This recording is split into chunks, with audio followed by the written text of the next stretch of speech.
Hey guys, what's up? Welcome to another episode of the Goodcast Show. So my guest today is a premier business coach based in the ASEAN region with over 20 years of experience in training and coaching CEOs from 500 different industries. His specialty lies in helping executives and business leaders enhance their leadership skills, optimize their strategic decision making, and drive growth and profitability for their organizations.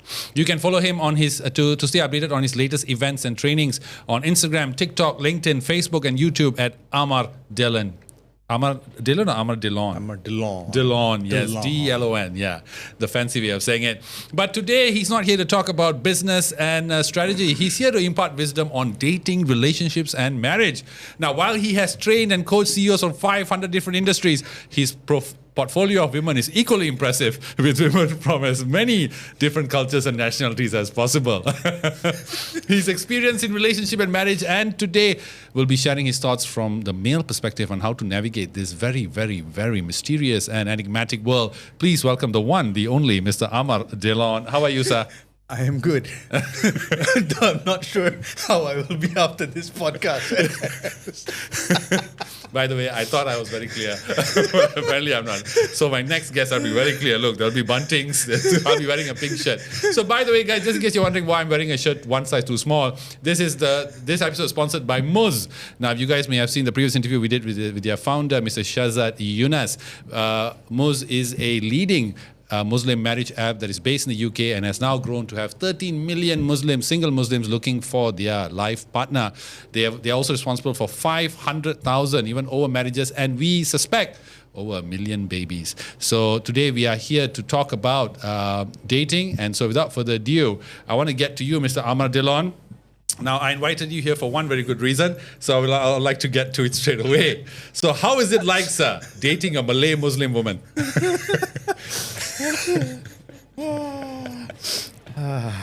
Free flow nasi lemak for life. I like to wake up to a nice fresh bowl of nasi lemak, so now I don't have to go outside anymore. Now, in our discussions outside of this podcast, you've been very forthcoming about your experience in dating and all that, and very impressive, might I add. Now, by the way, I also want to mention one thing. One thing I want to say thank you to you first. You have been watching this podcast since it first started. Oh, yeah. You've been texting me on TikTok. So thank you so much for your support. Yeah. It was a different podcast during that, because there was a lot of other things out there, and I needed something that wasn't mainstream, that was genuinely entertaining but informational at the time. And this was a very, very good podcast. So thank you. Besides Joe Rogan, your podcast is the only other podcast I listen to. My goodness! I'm serious. If you see my Spotify, we have Joe Rogan, and then you have a Goodcast show. Nice, man. Thanks. Wow. Hear that, Spotify. I'm waiting for my 100 million contract soon. Now, as I mentioned, you've dated women from different nationalities. About 7 different continents now. Wow! Talk about Satu Dunia. So I want to ask you, what is the difference in your approach in, I would say, courting women from different nationalities? Is there anything different? Are they the same or are they not? End of the day, women are just women, right?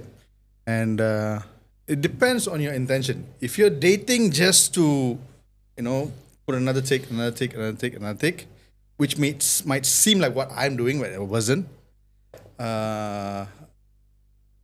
then you're gonna have a lot of issues. My late wife, she was Filipino. So that's one continent there, one little island there. Yeah. Right? She was Filipino, Cebuano as you used to call it, Catholic. There's no issues. So to me, the idea of race, religion doesn't come into play. It's more in terms of people.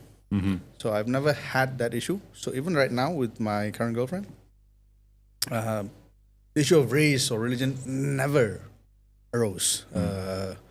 We have a mutual understanding. I wouldn't even say it's like a forced respect. No, it's just a very, you do you, I do me, and we're fine. Yes. And there's no issues in terms of foods and everything else. I don't drink. I don't smoke. So there's no issues of her forcing her to drink or whatever it is. And I'm quite sure Indians are going to hate me for this. I eat beef. So that's also not an issue. My goodness. Yes. How dare you? So I like it minced. I like my surrounding dagings. and so I've never really had that issue. But are there any differences in maybe is it nuanced? Like do different nationalities or different races Well, they each have their certain national tendencies. I had a Colombian girlfriend once. Jesus. So she was very, I would say, fiery, very passionate with her words and moods, emotions, and everything else. Oh, this is gonna make me look so bad. I dated a Russian woman right after my wife died, about 3 months later on. Okay. Maybe I shouldn't have said 3 months later on, but I dated a Russian woman, and she has lived in Asia for about 5-6 years, so she's very used to our way. But Russian women are very nice if you are nice to them. They just want to be taken care of, and there was no issue. Yeah. Okay. So the nuances, it's just if you're just nice to people, people are nice back to you.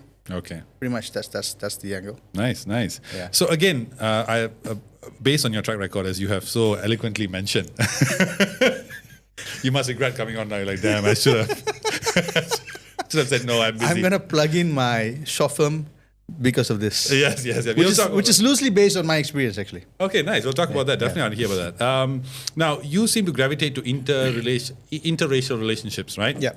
I'm curious. I mean, I'm the same. I've dated women of all cultures. Satu Malaysia is my philosophy. For me, it's Satu Dunia. Satu Dunia, yeah. You're bigger. You're One different world. level. One world, yeah. What are the pros and cons of interracial relationships? Or in your case, international relationships? The cons is Malaysia is not very friendly towards other nationalities, immigration-wise. There's Okay. always this passport issue that comes whenever I date a foreigner. Right? Okay. And I'm not dating a foreigner from a first world country like Brittany, Great Britain, or America. It's always Colombia, Russia, all these kind of places where Yeah, you picked this very third world-ish, third world-ish, you know, easier. yeah, connected to crime and drugs. Yeah, but also women there are more women. They're not this woke thing doesn't really happen there. You know, a man and a woman have a relationship, and it was just like that. So interracial relationships, okay, I don't see them as interracial relationships. I had my first Indian friend, not even a girlfriend, Indian friend, when I was 20, 21. I predominantly grew up amongst Malays and with Chinese people. My mom's from Kedah, and my mom has a very strong Malay way of doing things. She was a very staunch Hindu, but I knew sambals before I knew about curries. Okay. During Hari Raya Haji, the Malay household would have their rendang and lembang, and my mom would do the same thing. It's her tradition. So I grew up in such a way. I used to play in the suraus. So it became so much so that my mom was afraid that I was going to convert at a very young age. I had the offer to go study in MRSM in Dungun, Terengganu. And because I came up first in UPSR for the whole district, my mom said no. But guess where my current girlfriend is from? Terengganu. So joke's on her. Jokes on that. Yeah. Now, again, you've mentioned that and I concur with that point, whereby most women, regardless of races, they are the same. At the end of the day, all of us have you could say, similar needs and wants, right? But when it comes to women looking, I mean, what do these women, in your opinion, look for in a man? In today's world, Yeah. they look for respect, and they look for trust, and they look for somebody who's not going to screw around. You see, like you are promoting this MUZZ app, and you told me earlier that this is where it's a safe dating app. In today's world, it's very hard for you to meet people who will stay true to each other, even though they're married. It doesn't happen. Now, it might say that I've dated a lot of women, but I've never cheated on any one of them. I want to make them clear. He's never cheated. Okay, it's just been one Woman at a time. at a time. Okay. Okay, because I'm looking for relationships. I'm I'm not looking for one night stands. There's plenty if you want to, but then you're disrespecting yourself. You're treating yourself like a piece of commodity. Why would you do that to yourself? Right? You wake up, you take your medicines, you go see the doctor, you work out, you do all these things to take care of yourself, and then you just throw yourself out there like some cheap pasar malam meat. Yeah.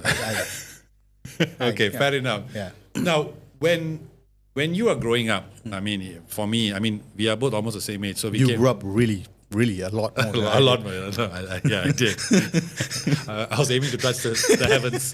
Now, while growing up, you hear this sort of, especially when you're young, you hear these.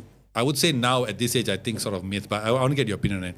That women are looking for the 3 C's. It can be cash, car, condo, or cash, card, condo, whichever. But basically, they're looking for a man who can provide them with material gratification, if you will, in a certain sense.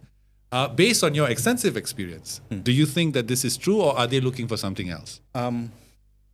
I'll give you the scenario of my late wife. Okay. When I met my late wife, and the first time we met, we've been dating online. We met online because she's also a trainer. I'm also a trainer. This is way back 2009. When she first met me, the car that I went to pick her up in, the engine just exploded. So no more car.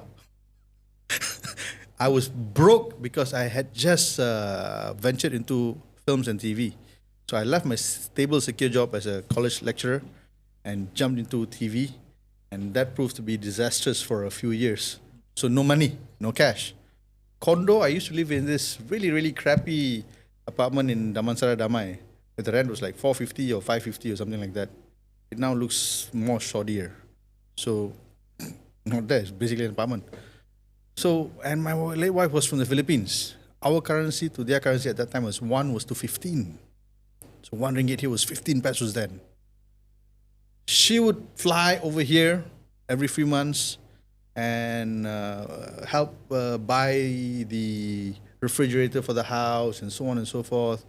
And never expected anything.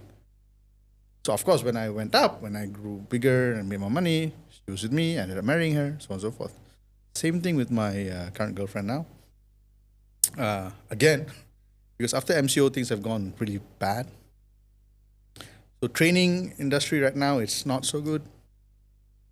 So my only other skill set is to go into films and TV again. So I started directing again. And financially, things are really, really not that great. Well, she's there. So I guess it's more on your true intentions, because people detect intentions, people detect energies, right? And if you see a lot of the cases where the guys who have 3, 4 side pieces, they're not really well-to-do per se, right? So at the end of the day, people still are people. They detect each other's intentions. However, when it comes to dating people of my own race, tried it 3 times, and 3 times these 3 C's was very, very strongly needed. Not necessarily by the women themselves, but the community that is attached to them. So it's never the women themselves. It's always the community that just, it's like, oh, he's just driving a 3 Series. My son just bought a 5 Series. I'm like, huh? What? Oh, he's just a college lecturer? My son's a GM. So 3 times I've dated Indian women in 3 different time zones. When I was in my 20s, once when I was in my 30s, and when I came back to Malaysia again when I was 40. That community judgment is just too much. Too much, okay. I'm going to get so much. Yeah, I was just thinking, I was like, man, this guy is not even playing. Don't care. Now, at your stage now, I mean... it's the truth, y'all. It's the truth, yeah. Truth bombs alert.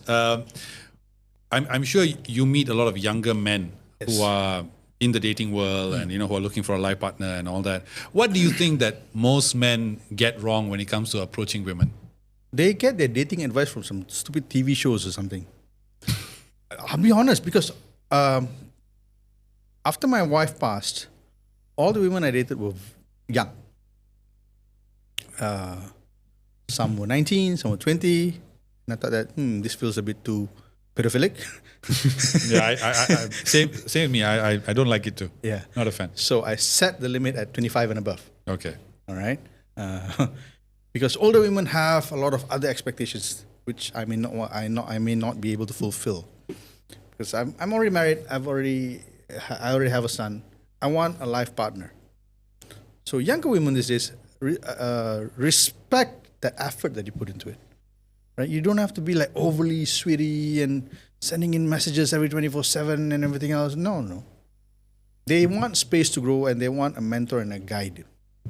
If I was to talk about the Muslim approach, a man is seen as a leader. You need to lead and guide your spouse, which is what they're looking for. Younger men, I see it's doesn't really happen. All you have to do is go to see some coffee shop, whatever couples are dating. The younger guy will be on his phone, playing some game there and everything else, and the girl will just be there hoping to. So it's easy for big guys like me to go like, "Hey baby, what do you want to eat?" A simple question like that goes a long way, right? So that's the issue with the younger guys these days, because all life lessons are just coming from this. They don't read, they don't experience it. I grew up watching movies like Pretty Women. Yeah. Where even a prostitute was treated like a queen, right? She's just there. She's already being paid. But he treated her so well that she wanted to leave that for him. And Richard Gere was already a billionaire in that thing. So I came up watching movies like that. And nowadays that's not what's happening. Yeah. It's like, oh, you're gone. Okay, swipe next. Yeah. Even the song, right? Kalau aku like. Kalau tak, aku swipe. Yes. It's a sad, tragic So, which brings to an interesting point. You and I guess, approached women in the past in a very different way. Yeah. We saw the woman we liked. Yeah. We had to walk up to her, get her phone number.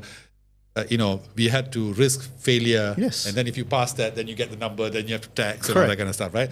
But today, a member of modern society, you have marriage and dating apps, right? That have a plethora of options for you to choose from. So, in your opinion, is there a difference between meeting someone face to face and engaging with someone via an app? There is, but your online personality should reflect who you are in real life. See, the problem is when people go online, they try to become this suave guy that they're really not. I am just funny and just in your face, and I make inappropriate jokes all the time, everywhere. It's the same thing that I brought into my online dating app. So one of my online dating profiles would say, "Hi,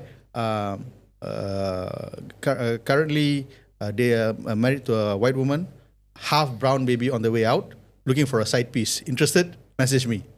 That 4 lines. And people go like, "What? How dare he?" And then they go, gotcha, kidding. Right? So you need to be who you are. Okay. Right? You can't go like, "Yeah, I'm rich and I'm this and why?"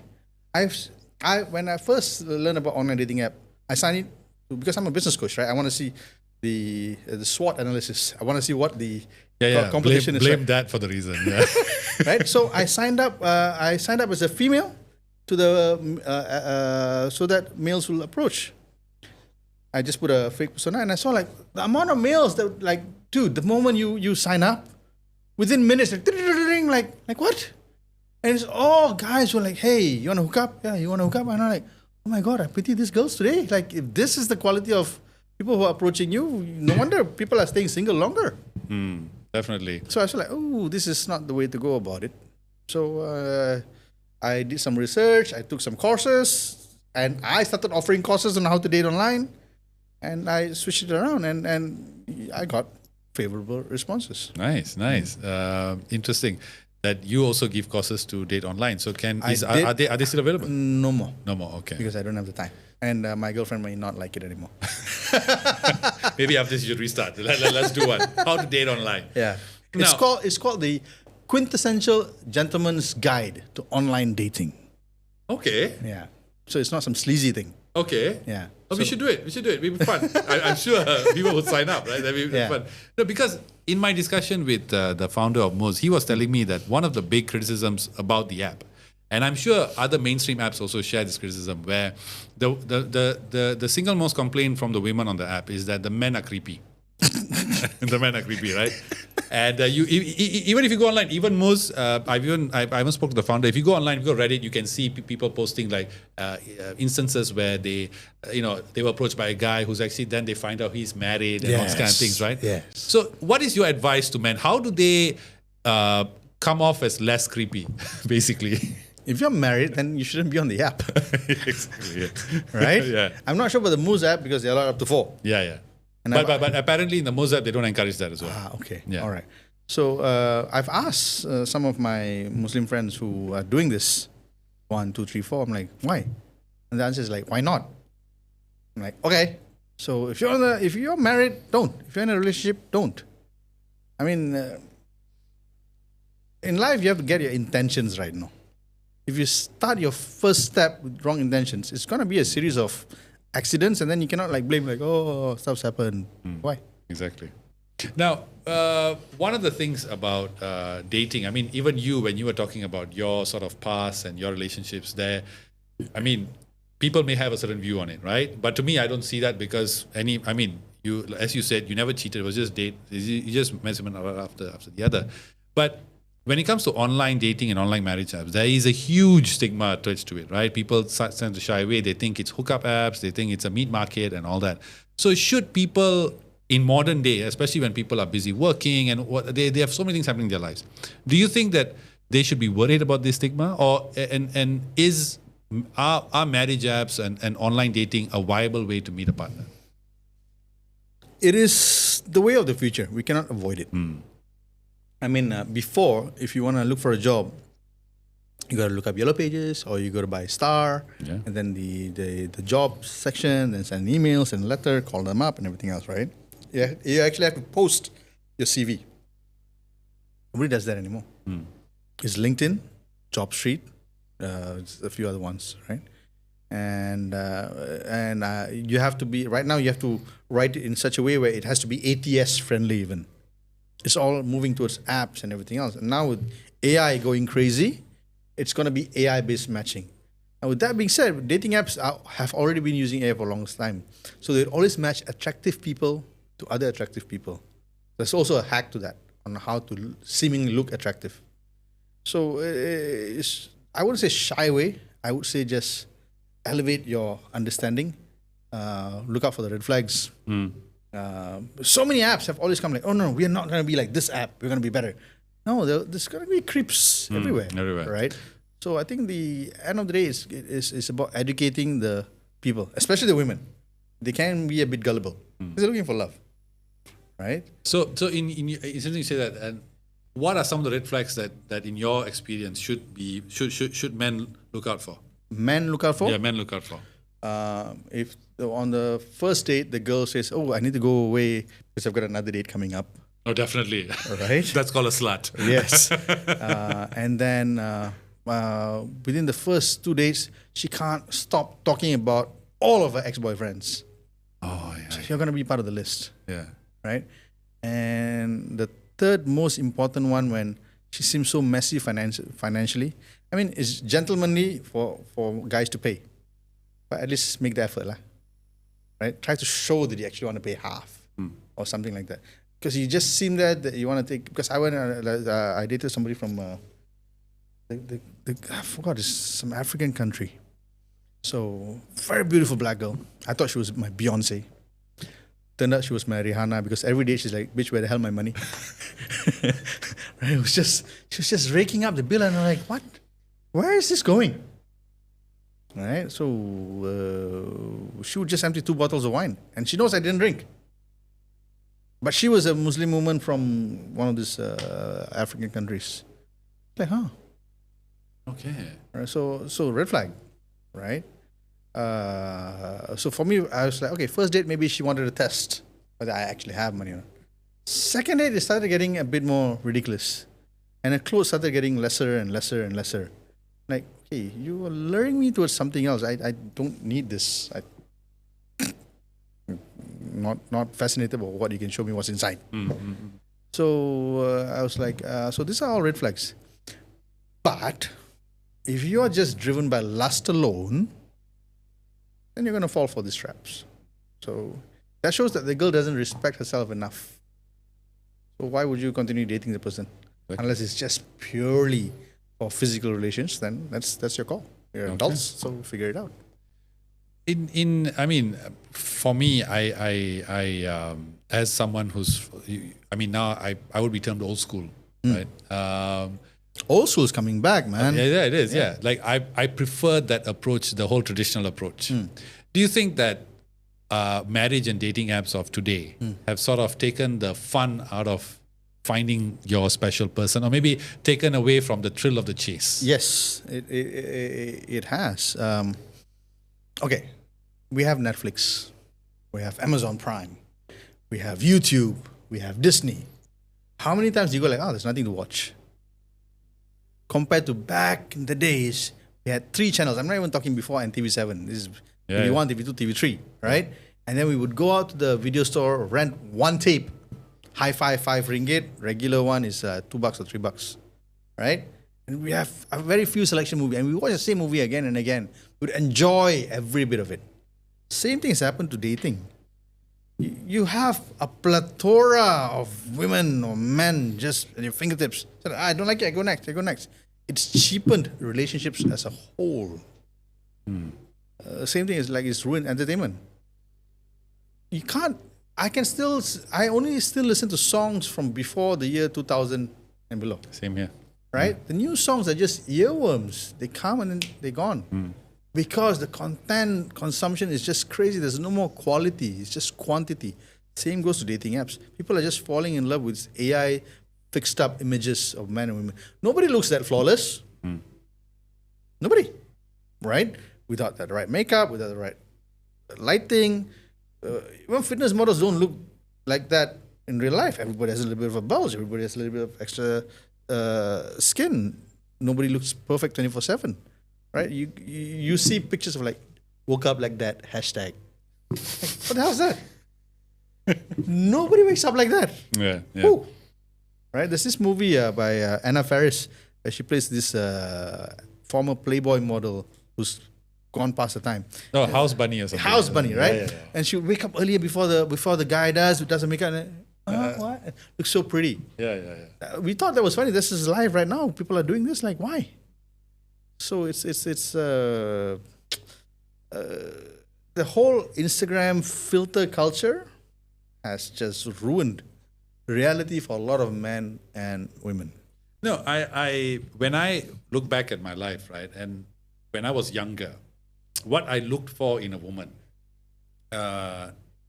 is a stark comparison to what I look for today. Yes. Right, like what I value today. So from your perspective, what are some of the traits or the features or characteristics of a woman that you would want younger men to look for instead of what they are using now?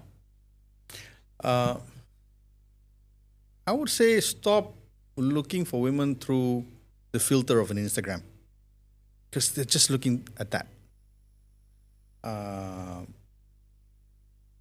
If you're a younger man, decide what you want in your life first. Do you want to be happily married and raise children, or do you want to be a businessman, or do you want to be a successful career person, whoever it is? Whoever you are, you have to find that person who's going to not help you with the goal, but support your goal. My late wife helped me build the business together. My current girlfriend, who's in many ways my wife now, right? We just haven't gotten married yet. She supports my goal, but I don't let her get involved directly in the business because I let her do her own thing. Because I learned a lot from being married and being in business together. It's not a very good idea. Because there's no boundaries anymore. Fights from work, come back to home, the marriage dies slowly. So I guess if you're a younger man looking for a woman, really, don't forget about the sex part and everything else. Eventually, all you're going to do in bed is just sleep. Yeah, that's true. Because you're both tired and you're like, good night. And you're on one side, the other person is on the other side. And just touch hands, and then eventually the hands disappear. And then that's reality. Yeah. Right? I grew up in the 80s watching Tamil movies where people are always so happy and everything else. And my aunties would get married and they would come back crying to my grandma's house because life wasn't like those movies. Yeah, yeah. Like, huh? Even as a boy at that time, it didn't make sense. Like, what? What? This movie is not real. Rajinikanth just beat up 50 people. He doesn't look like he can carry his own weight. Yeah. Right? And Or you his believe- own hair. Yes. He doesn't have his own hair. Yeah. But there's one thing, a quick segue into like, if you see Rajinikanth off screen, he's natural. He just, no, this is me. This is who I am. There's all just characters acting. It's not real. So people have to realize that, no, reality is different. Reality, men do lose hair. Reality, women do gain a little bit of weight. It's okay. You're not falling in love with the physical thing. The physical thing is just an illusion, right?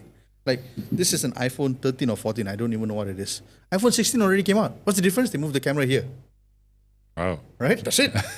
And from 27 hours, the battery now lasts 29 hours, Jesus. Right? Get your iPhone now, man. right? But at the end of the day, all these functions, what do you use the iPhone for? You make a WhatsApp call, you send a WhatsApp message, you might scroll on Instagram and TikTok. LinkedIn for me. That's it. What else do you use it for? So why do you, I'm never going to get an endorsement from Apple for saying this. Why would you always need a newest phone all the time? My last iPhone X, I bought it in 2015.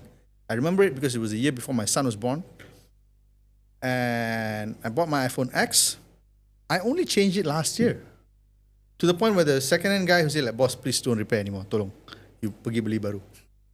This because I kept fixing it. So I bought it. This one is going to last me until my son goes to college or he gets married. I don't know. Whichever comes first. So why do you always need the newest, latest? Why? So that's the problem in today's world. Like, what's next? No, sometimes when you're in a relationship, all you just want to do is sit in front of the couch with your belly hanging out and her with her belly hanging out and just look so disheveled like you're homeless people, munching on some snacks and watching some Netflix. My girlfriend watches a lot of Korean shows. I can't understand Korean shows because everybody looks the same to me. It's difficult for me, the makeup and everything else. So I have taught her to watch older 80s movies, Top Gun, An Officer and a Gentleman, movies like that. So she goes like, who's this very handsome guy with the white hair?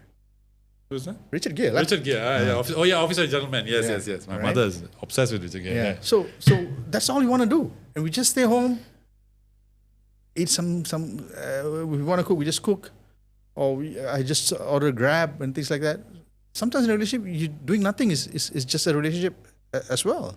No, I agree with you. And I just want to share this because I think recently, because I recently had my second daughter. So Congratulations. Thanks, man. Thanks.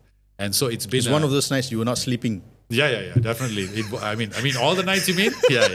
And then juggling a podcast and work. It's amazing how I'm still alive now. And so we were, I'm sure a lot of couples will experience this, where you go through a time of a lot of heated exchange and and it's coming from a place not really that you are not in love or anything, nothing that serious, just that you are exhausted. Yes. And you cannot be Richard Gere, when you are exhausted. You just can't. I can't be him even when I'm fully rested. No, you can't. You will become Richard Gere in that movie with Diane Lane, where he snaps and kills his yes. wife's boyfriend. Unfaithful, is it? Yes. Is it unfaithful? Yeah. Wow, So a lot of times we are with that Richard Gere. Richard, So much Richard Gere references, Yeah.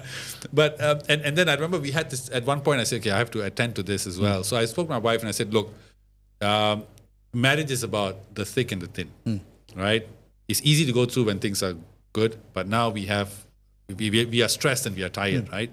And so then and I said, this is where it counts. Like, can we go through this together? And I knew she was just tired. She was just exhausted, being a mother. And then I have a 2-year-old as well. And then at one point she tells me that actually the reason why she's tired is because when we sleep on the bed, so it's me, my first daughter, her, and my second daughter. She said she has no place to sleep. Yeah. Right? So I said, okay, you know what? For the next few nights, I'll sleep on the couch. You three sleep here because, kids want their mothers, right? And when she woke up the first day, after the first night's sleep, she was like a new person. Yes.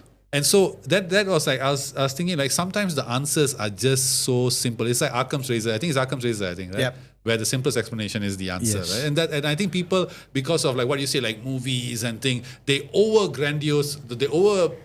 emphasize on the why isn't like this? When actually the answer is so simple. Maybe you're tired. Yes. Yeah. So that I think should be the No, focus. I totally agree. A lot of what I am today, I learned. I met my late wife 2009.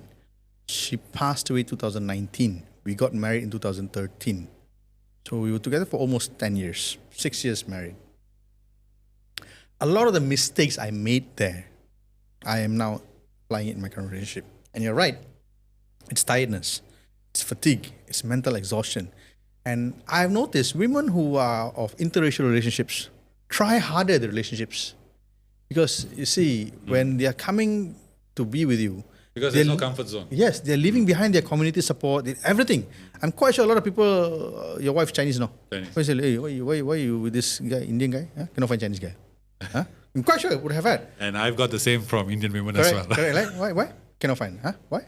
Huh? Light skin. There's the usual, yeah. Huh? Light skin. Like, huh? Yeah. But so women of this interracial relationship try so much more harder to make it work because they don't want to look bad to their community. So we have to understand that. So when they are in this interrelationship, the women have more to lose than us, the men, in this kind of things because, again, they've said no to the whole community, the entire lineage, whatever it is, Filipino, Malay, whatever it is. So they're depending on us to give them the comfort. And I would say these women prioritize the men. So sometimes, like children, they don't know how to say it because they say, if I say it, he might get offended or anything else. But they keep it up and then whoosh, it explodes, right? And you're right, a lot of it comes to fatigue, tiredness, and everything else. So the way I deal with it right now, whenever this happens, it happens. I know that she's either hungry. See, you're laughing because that's truth. That's true. Right? She's hungry and she's craving for her natural food. Yeah. Right? So your wife might bring her to Klang or something. Bakute them. Yeah. Right? Yeah. Right? My girlfriend, I bring her to Sungai Penchala because she's from Terengganu. So a lot of Terengganu Kelantanese people there. She likes the michelobes and all this stuff. Right? And she's of Siamese heritage. So she likes more of this Malay Siamese food. Hunger. Followed by fatigue. Meaning she just wants some rest. Or they just want to be taken care of. Yeah. So we made it a point like once a week we go out dancing. Oh, nice. Yeah. I learned this from my late wife because my late wife liked to dance. And I did not like this whole dancing business. So it only took me after she died, I realized, you know what, if I had danced at least once a week with her, she would have been happier. I mean, cancer still would have come, but she would have been much more happy in the marriage. So my current girlfriend, what I do is we go out dancing. We do a West Coast swing. It's fun. She really enjoys it. And there was the last couple of months I got really busy with work, with training and this working on this film and everything else. I forgot about it. So I noticed she was getting a bit more wound up more than usual. One day she just broke. She's like, I wanted to fix this. Where is this coming from? I thought everything is taken care of. Because we're men, we're very one track. I give you food, I give you everything else. I'm not cheating on you. I come back home every day. What's your problem? Exactly. That's what. Right? That's What's your the same problem? thoughts I have as well. Right? I'm not. You can check my phone. It's open all the time. Yeah, I'm an I have open the book. same thoughts. Yeah. Right? Yeah. What the hell's wrong with you?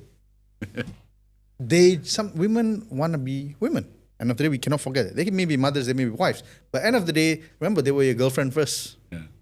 Right? Because you took care of them. So sometimes we forget that in the hush and bustle of life. So I physically schedule that 1 hour a week for us to go dancing. And no matter how busy I am, I even wrap up meetings halfway. So, sorry guys, I need to go. Why? I need to take my girlfriend out dancing. Okay, huh? Okay. And then a lot of the married women go, oh, that seems like a good idea. Because it doesn't even occur to them. Yeah. Some of them have been married 20, 30 years. Doesn't occur to them. So I rush back and I pick her up, go dancing. And after dancing, we rehearse, we dance with everybody else for another 30 minutes. And we go have a nice little, it's a very simple mama teo kosong thing.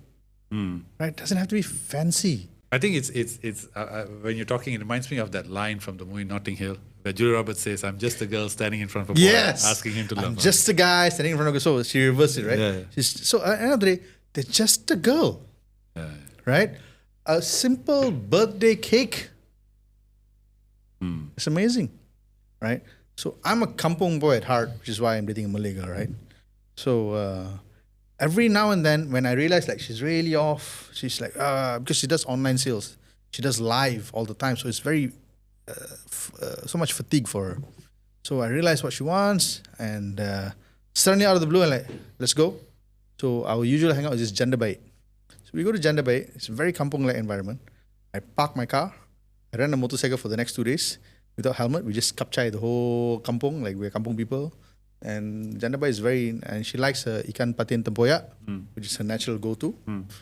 And she comes back. It's great. It gives her good, like simple taking care of. It doesn't have to be Marina's 33 or whatever it is. Why? No, I completely agree with you. And I think even when you're talking, I think about me in my relation, like eating my own like Indian food. Because I'm Yes. in that way, I'm very Indian. Like, Yeah. I love my food only. And when she makes that food, I'm just happy after that. Yes. It doesn't take a grand gesture. It's just those small things that really Yes. go the long way. Now, I mean, you touched on this a bit just now about looks, and you talked about how you are more into what you have inside, as opposed, right? Inside, who you are inside. Can we say that looks are not important, should not be important? That's in not the true. That's conversation? bullshit. Yeah. If we go to a shop, we look at the food, it's nice. Wow, it's nice. I want to try. You go to a car showroom, you look at the most nicest looking car, Exactly. right? Yeah. The looks part is equally as important as it is. But once in a relationship, you have to realize that wear and tear is there. My first car was a Proton Wajah. This was in 2000, Wow, 2001. okay. Was my first car. Somebody would come and wash it every day. I really loved that car.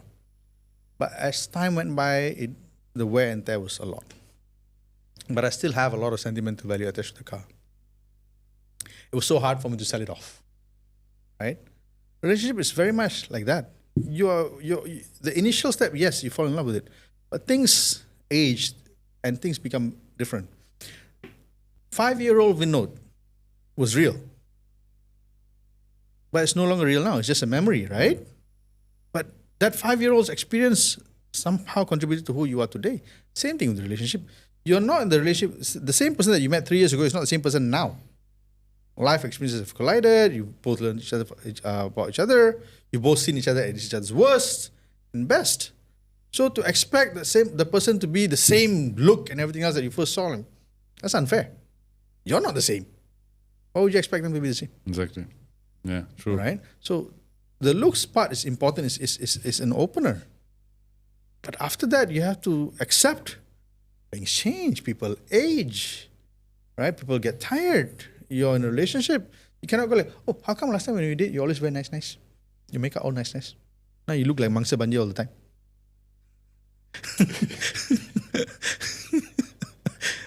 I've not heard that one before. Mangsa Banjir. Right? But because before, her only job was to look pretty for dates. You only would see her during the date time. You don't see her through the rest of the day. Now you see her all the time. You can't expect her to be like a Stepford wife, to be perfectly groomed 24/7. Right? And of course, the women also cannot lie. You want to go out dating, come on, do something. And because the guy also wants to, hey, check out my chick. She's still hot. Right? I've seen this with older, happily married couples. Right? They have accepted the bellies and the things and all the aging and the wrinkles and the lines and everything else. And it's part of life. It's when you have this unrealistic expectation, which happens in today's modern world, where everybody's a fitness model. Everybody's a fitness model. Good Lord. Right? Everybody is an endorser of how you should look. Why all this obsession with look? I was talking to my girlfriend this morning about, we were talking about some of the smartest people in the world, and this name Srinivasa Ramanujam came up. He didn't look much. The guy is a vegetarian Brahmin from the south of India, Tamil guy. and from the border of Kerala, and I think so. You would know also. So that means your mathematics skills should Firstly, be- it's just because I'm half Malayali doesn't mean I know every Malayali out there or anyone who's from Kerala. I don't carry like a database in my head. Yeah, this guy. Yeah. No, he's a historical figure, bro. Yeah. Same line with Einstein, right? He solved the concept of infinity. Yeah, infinity. Yeah. There was more to him than just the way he looked, right? He overcome it with his knowledge and everything else. Current chess master is this Indian boy from South India also. You see him, coat, suit, tie, right? Does not look like he fits in that world, but he's champion now. So there is value to who you are beyond your look. Your look is just a supplement, you know. Like if you are Toyota, but your engine is a Ferrari, you're still a Ferrari, you know. The problem is a lot of people out there is Kanchel engine, but Ferrari look. So it struggles so hard to look good. But inside Kanchel. Fair enough. No, I mean, my late grandfather, one of the most brightest, smartest man I know, he told my He's a mother. Malayali, lah. He's a Malayali, of So course. of course. Malayali is the smartest one. in the Smartest. family. That's exactly where Ramanujan. Come on, man. Now you have just alienated all my Tamil viewers, by the way. Thank you for that. My subscriber count is going to drop by 3/4, I think. Now, he told my mother right before she married my father, he said, a wedding lasts for a day, a marriage lasts a lifetime. Yes. I know you've spoken about this in depth. You've talked about, going beyond the looks. You talk about being kind to one another. But, I mean, considering the fact that we live in a time where divorce cases are going up, I think in Malaysia it's sort of plateaued now, but it's still there. What is, in your opinion, how do we maintain a long-lasting marriage? I guess every fight shouldn't end up with like, oh, my family is better or your family is better. And every fight shouldn't end up with like, okay, let's call it quits. Why? I mean, if you're in a relationship, if you've gone on with the relationship for longer than 6 months, that means you have bonded chemically, mentally, emotionally, right? So it should be beyond that. I'm not saying if your spouse, boy, man or woman, beats the crap out of you, leave. One slap, one hit, like leave. Don't. Right? Or if they cheat on you even once, you're like, you cheated once. Why? Right? Whatever the excuse. No, I was in a different postcode. Huh? Damansara Perdana and KL postcode, just one number different only. Still different. Right? Rules are rules. Come on, man. But beyond that, things have to be worked out, right? Opposites attract. And you have to make sure that attraction lasts because it's both parties. I want to talk about my own parents, my mom and my dad. I've asked them many times, like, how did you two get married? So different. So very different. Right? And I never understood how they made it work. The fights were just crazy. But my mom, to her, my father was the most attractive man in her eyes. My dad, my mom was the most attractive person in his eyes. And my mom died at 56. My dad, from the time she died, he was never the same man. He just wasted away. 2-3 years later, he also died. He just couldn't, right? He couldn't imagine a world without her. He could have easily, I mean, unlike his son, wife died 3 months later, started dating Russians and all. The son believes in moving on. Never look behind, buddy. Always in front. Just look forward. Yeah. Don't look at the rear view Stare mirror. across other countries. Like Look forward, right? forward, yeah. The Malay phrase, cari ilmu sampai ke China, no? Kau dah pergi Russia. I passed China, Russia already. So, where was I going with this? You're talking about how your father, Right, he didn't move on. Like So my father couldn't move on. My grandfather, his father is still around. He's 99 years old. And my grandmother died when a good 32 years ago. But he never even dated anyone after that. Just like, just continue life. So they do not see the spouse thing as as something that's very key. Or this person was me. Move on. I live with their memories. That's it. In today's world, it's a bit more different. Temptation is a bit more and everything else. But end of the day, the working out issues shouldn't just be. Well, let me just put it this way: if you have baggages from your past which you can't let go, then it's your fault. I've been in a relationship with women who could not stop talking about the ex-boyfriends. Could not stop talking about the ex-boyfriends. I'm like, okay. First date, I'm like, okay. Second date, 3 months dating, like, whoa, what's up? Even if it's a negative thing, like you could not like what's going on? So a lot of times, this is the my father would say this: never let third-party influence into your relationships. Be it another person, be it your mother-in-law, be it your father, be it, no. A relationship comes between individual A and individual B. Why suddenly got C, D, E, F, G all masuk? So you don't believe that when you marry someone, you marry the family? I believe when you marry someone, you marry that someone. The family can take a hike. Because it's, most men, if you ask them, they don't like their mother-in-laws. I love mine.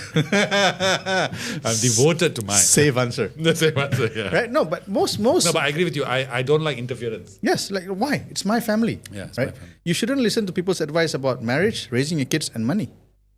So why? Why? Because this would be like some third party who go like, oh, I can't believe he's treating you like this. Then at that particular moment, your wife doesn't feel loved. Something happened between you guys. I'm like, yeah, true. You're stacking up that negativity because of this other person is just fueling in. This other person may be miserable in their own life, but they're just living vicariously through other person's misery. Misery loves company, right? Yeah.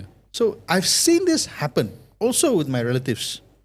I totally ruined each other's lives. I'm like, why are you doing this?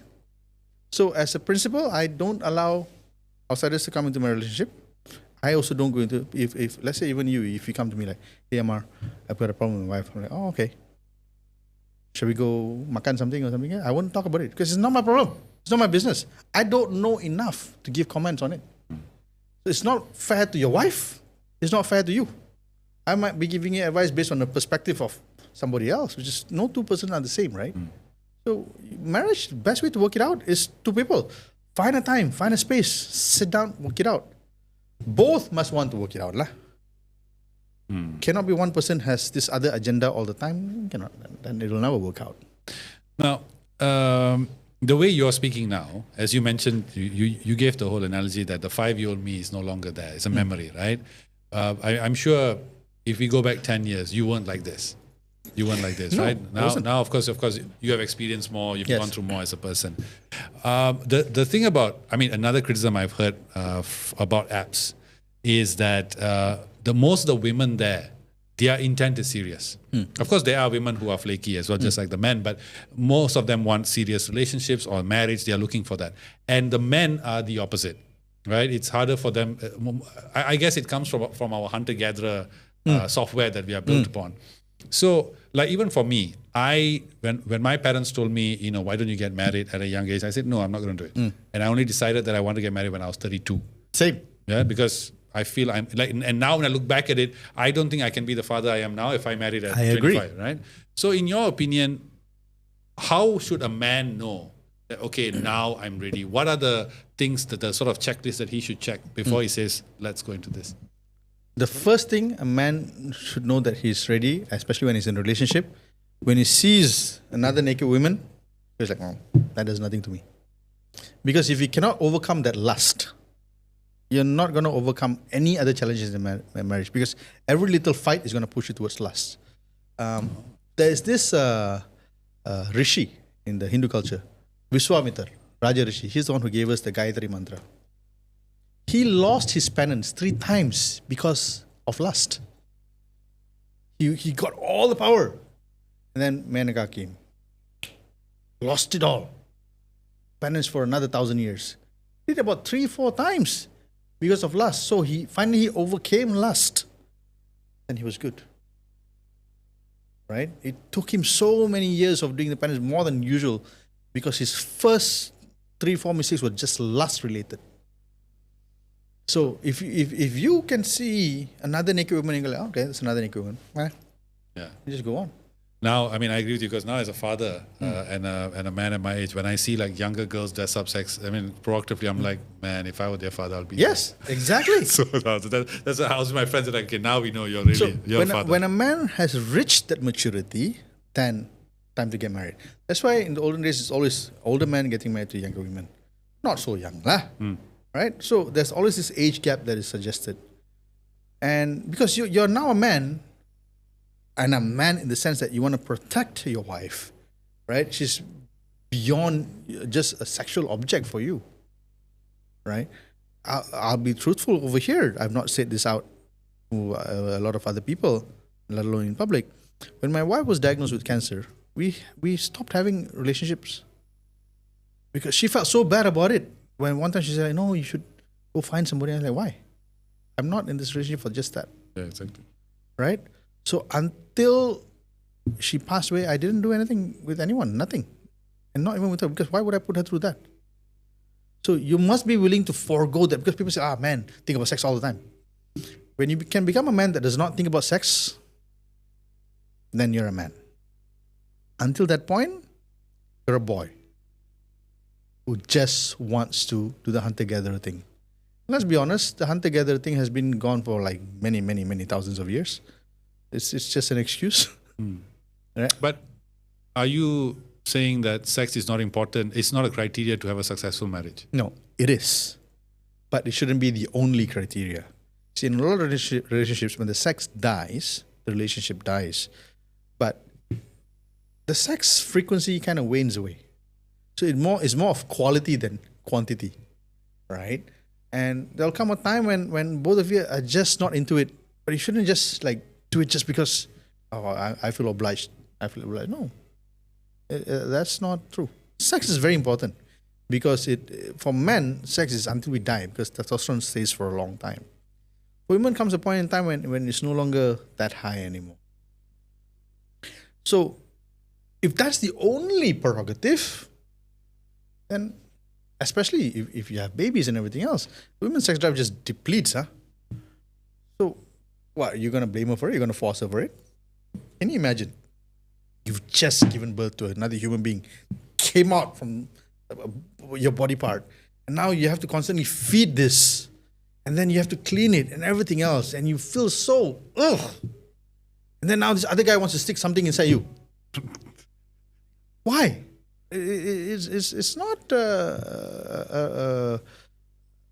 if you think in humanity sense, it's not right for us to force that upon this other person. Yeah, definitely. Right. Now, one of my, at least in my younger days, I was a hopeless romantic. I would like to think I still am, but I think not just hopeless. Just hopeless, yeah, not a romantic. And there was this movie that I watched called Before You Go. It starred Chris Evans, and a very nice movie. So the movie centers around this couple, these two people who meet each other in one night, and then how their life ends up in the one night, and they go through each other's problems and all that. Anyway, very nice movie. And in this scene, there's a scene where they sort of stumble into a home where it's sort of like run by a fortune teller.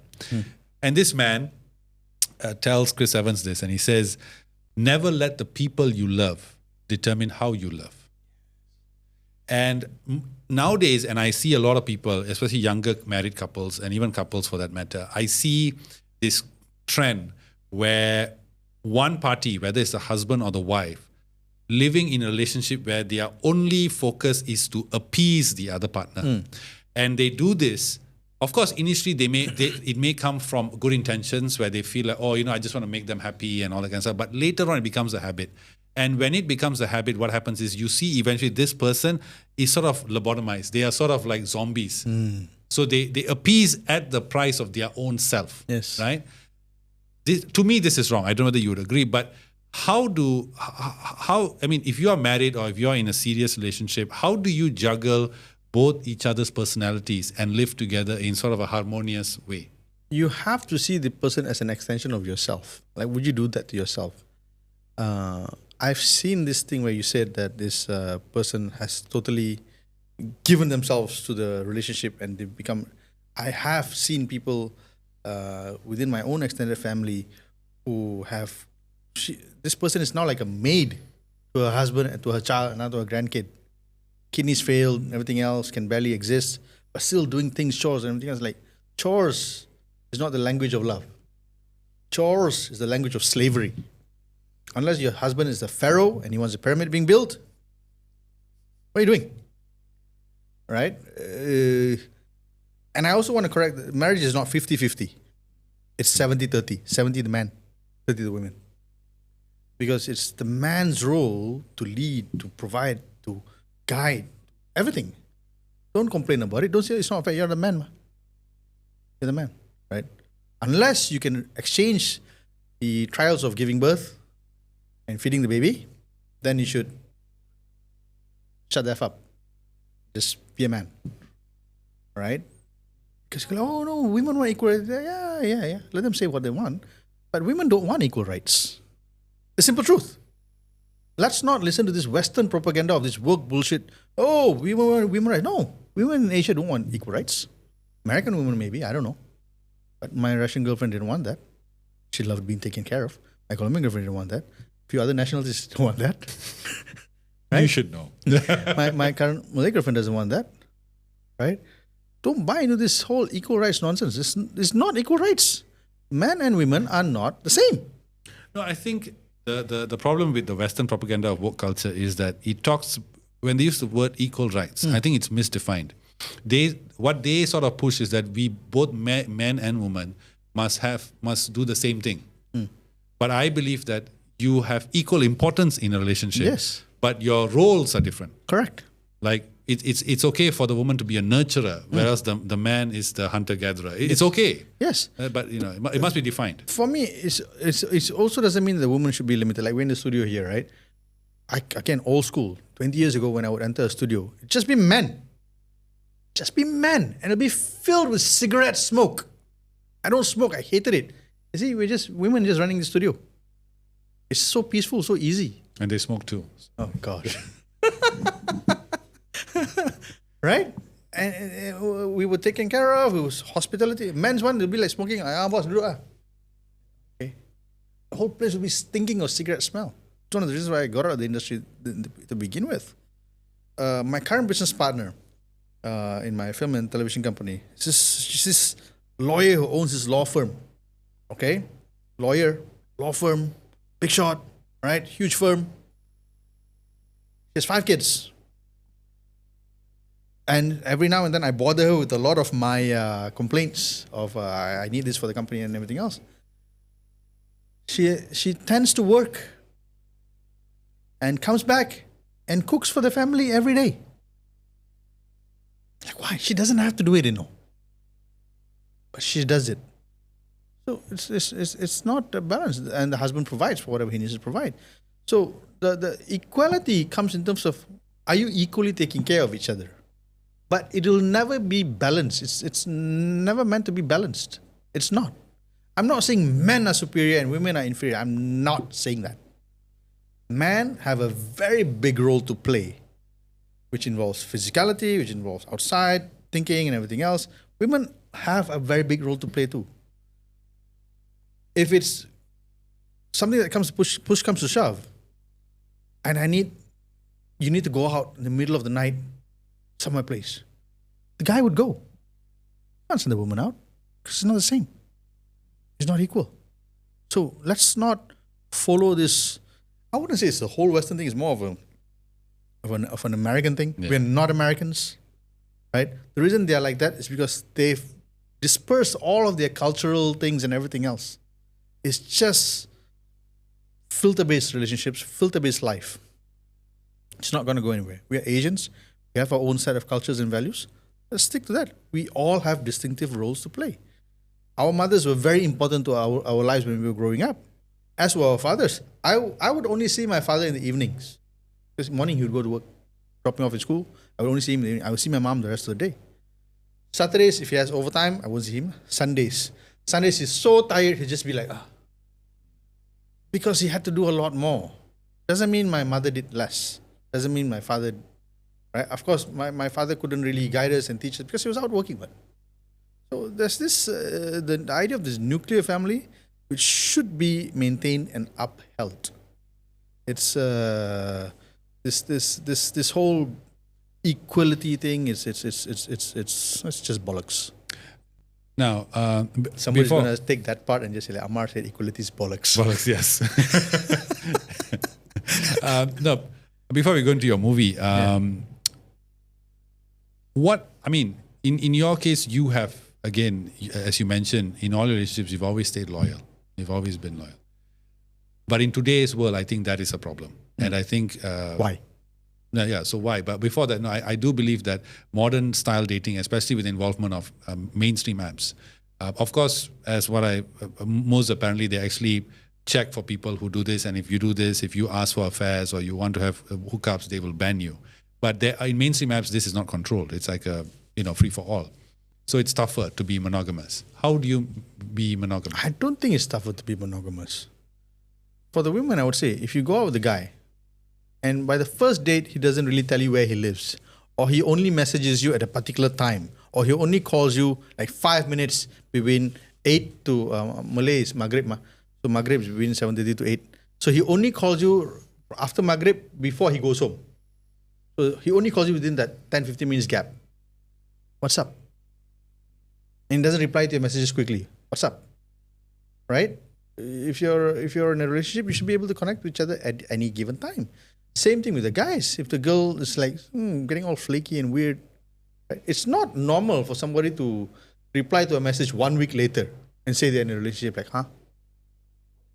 And as for being monogamous, I wouldn't say it's easy or hard. It's a no-brainer. I wake up in the morning. I bring my son to school. I have a lot of work to do. And then meet my girlfriend and everything else. We have very little time together.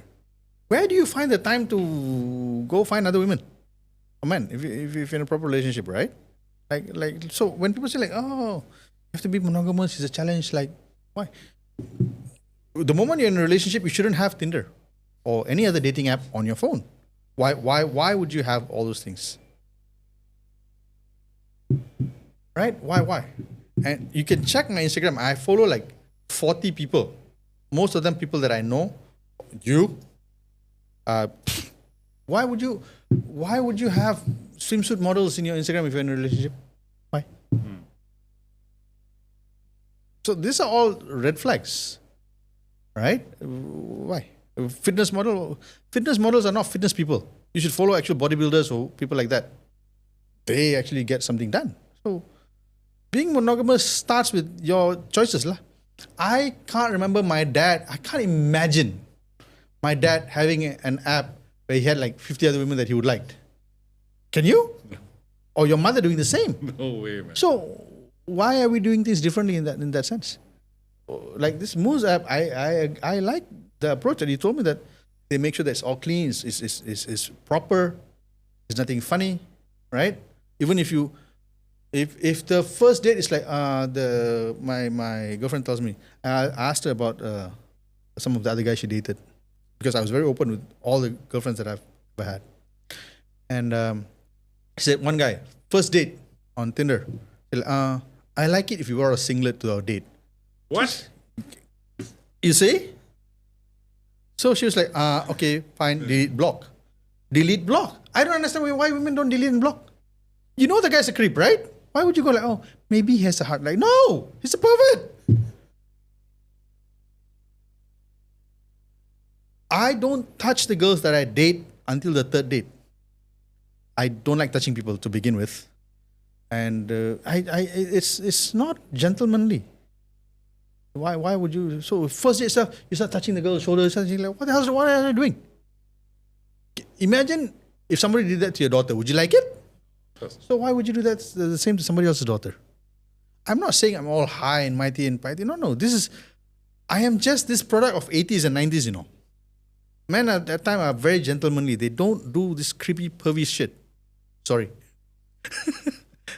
Just bleep it out. I mean, I'm trying to keep it as PG as possible. My girlfriend asked me, is this going to be live? I said, baby, if this is live, it's going to fail. So I need to censor myself so much, I'm just going to be silent. So so why would you allow that? I'm not saying older men don't do this, right? The older men, especially those with money, they are looking for second, third, fourth, tertiary pieces. It's fine, but you should be aware enough to like, yeah. Why is this guy touching me? Why is this guy sending me this late night messages? Now we have a lot of cases of all these ustads being caught doing all naughty stuff, religious teachers. The first red flag should be like, take off your clothes. Red flag. To be with. Right? He sends you, instead of selling Assalamualaikum or good morning or whatever it is, sends you a dick pic. Hello? Ustad, what the hell is that? Right? Delete block lah. I have a line in my new movie where the character of this Datin tells her philandering husband, if I ever caught you philandering, I'm going to run away with the kid, with all of your BMWs, because I've got an obsession for BMWs, so all my script has about BMWs. And I'm going to make you very famous on TikTok. That's what you should do to guys who do this dick picture. Why? Should they do the same to women though? Yes, it goes both ways, right? Right? Like what? I had a date. First date, it was very nice. We spoke for a while, but it was a bit of a red flag because she had to rush for somewhere. And before that, she was talking about all these dates she said. I'm like, okay, you're playing me. So right now, man, let it go. Second date, I decided to take her to Kuala Selangor, see the fireflies, because I do that. I like nature. I don't bring them to clubs. I've never brought anybody to. Yeah, me too. I'm like, why? Yeah. You can't. Like you can't speak, you can't talk, you can't do anything. What? Yeah. And I hate this with the fume of alcohol. I cannot take it. So, second date, after I sent her back home, she sends me a picture of her coming out from the shower. Nice. Well, and 17-year-old Vinod would be like, man, you're my hero. Yeah. And I'm like, okay, I just thumbs up. And then that's it. I didn't really respond to her anymore. Like, because that's not where I want to go. Probably 30-year-old Amar would have been different. 40-year-old single dad Amar who has an 8-year-old who has more respect in society, is known as business coach and everything else, has more respect on himself. You become a man, no? Like why would you? Where is this going? And what if you catch a disease if you do something?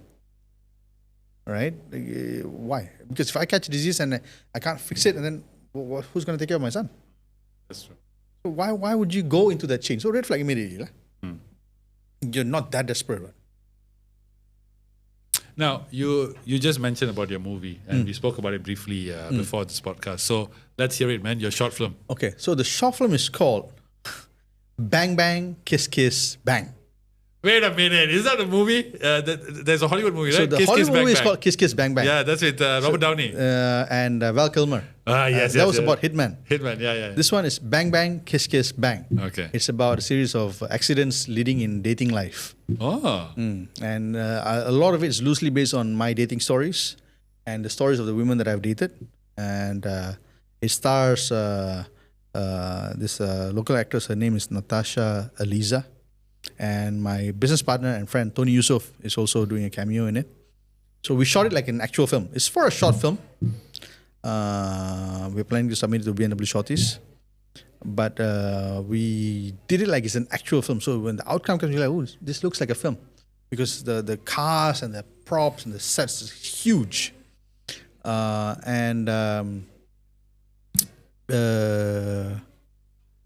It's a pulse on today's dating and marriage life scenario.